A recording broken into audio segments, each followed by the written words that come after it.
এখন রান্না হবে মাটন। কড়াইতে তেল গরম হয়ে গেছে। মাটন রান্না করার জন্য এই পেঁয়াজ দিয়ে দেবো তেলে।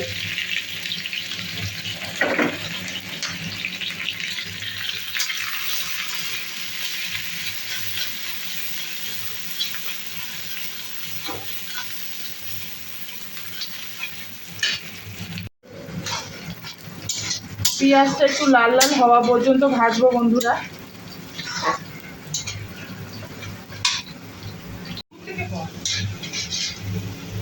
পেঁয়াজগুলো লাল লাল করে ভাজা হয়ে গেছে বন্ধুরা।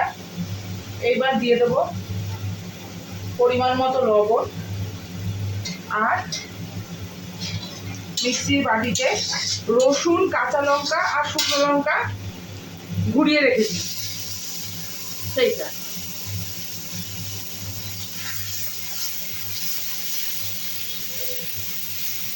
রসুনের কাঁচা গন্ধটা চলে গেলে দিয়ে দেবো গুঁড়ো মশলাগুলো। মশলা লেগে আছে সেইটা ধুয়ে দিয়ে দেবো। রসুনের কাঁচা গন্ধটা চলে গেছে, এবার দিয়ে দেবো জিরে গুঁড়ো আর হলুদের গুঁড়ো।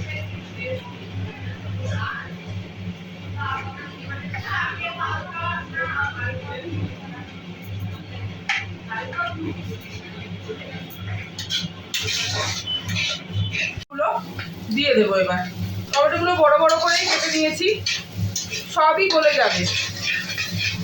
মাংসের সাথে কষাতে থাকলে তখন সবই গলে যাবে।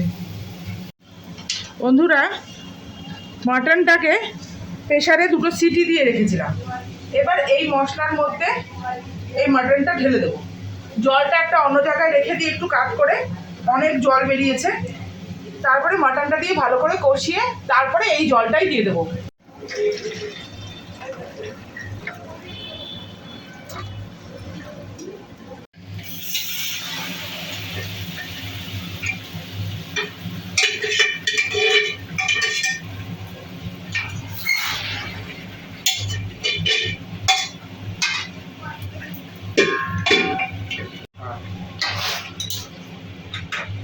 এবার মাটনটা মশলার সাথে ভালোভাবে কষিয়ে নেব।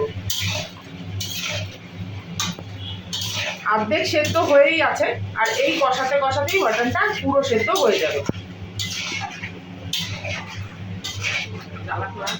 এই কাঁচা আলুগুলোই দিয়ে দেব। আমি আজকে আর আলু ভেজে দিলাম না, এই আলু এই মাংসের সাথেই কষাবো, তাতেই হয়ে যাবে। আলুও সেদ্ধ হয়ে যাবে, মাংসও পুরো সেদ্ধ হয়ে যাবে। এই মাংসের সাথেই আলুগুলো কষিয়ে নেব। বন্ধুরা, মাংস কষানো প্রায় হয়েই গেছে। মশলার থেকে তেল ছেড়ে দিচ্ছে, নিচে হালকা করে লেগে লেগে ধরছে, সেটাকে কুচিয়ে কুচিয়ে তুলে দিচ্ছি। আমি আবার কষাচ্ছি। জিরে আর রসুনের যে গন্ধটা, সেই গন্ধটা যখন ভাজা ভাজা মতো আসবে, তখনই বুঝে নিতে হবে যে মাংসটা কষানো হয়ে গেছে। তলায় হালকা করে লাগবে, আর সেটাকে বারবার করে খুঁচিয়ে খুঁচিয়ে তুলে দিতে হবে। তাহলেই মাংসের টেস্টটা অনেকটা বেড়ে যাবে। আপনারা একদিন এই প্রসেসে করে দেখবেন, তাহলে বুঝতে পারবেন মাংসটা এইভাবে রান্না করলে কতটা স্বাদ হয়। হালকা করে একেবারে পোড়া লাগানোর মতো না, একদম হালকা করে লাগবে, আর সেটাকে বারবার খুঁজিয়ে তুলে মাংসের সাথে মিশিয়ে দিতে হবে।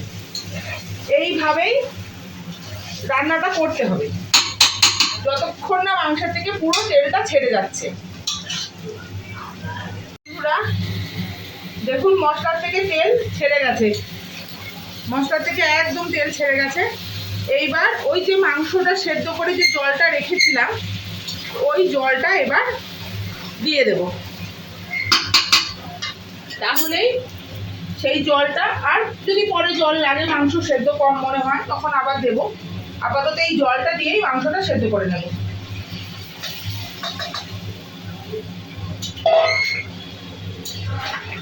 তাহলেই মাংস আর আলু, এবার ঢেকে দেব, মাংস আর আলু সব সেদ্ধ হয়ে যাবে ভালো মতো করে। আর নামানোর আগে একটু গরম মশলার গুঁড়ো দেবো। ততক্ষণ গ্যাসটা একটু কমিয়ে মাংসটা ঢেকে দিই।